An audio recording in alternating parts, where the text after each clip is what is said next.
Bale, nakabili yata ito. Talaga ko hindi bibili ng Argent. Nakabili yata din ng Argent arin kung aray. Sabi ni kay... Yan na, Sayda. Ala bakit sila nag-aaliw? Ang Argent. Aling ba? Aring nga. Sabi ni Kuya si Sayda, ni Kardeng. Ay, hindi. Kasi yun. Sige, nag-inililinis ng Argent. Yun ang sabi si Sayda. Saan? Yun nga, tayo. Sabi naman yung mayaman daw, sabi na yung karatay. Siyang mayaman. Hindi na, makaaring yung mayaman. Sayda na nakabili na rin sa akin. Hindi, baka yung isip niya yung nandun sa gilid ng... Saan ka pinareso yung 600 dito? Ano ka? Hindi lang. Pinandi. Hindi, bigay ka ng pasada.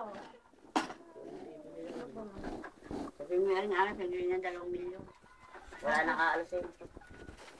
Tapos Sama na tumawag sa Kasama ng aso. pinatay sa bahay.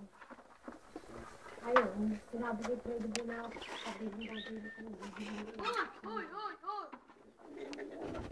Anim Kaya na. tinext ko agad, hindi ko na pwede mo na Yung presyong walang kuwan, presyong hindi pagbibigay.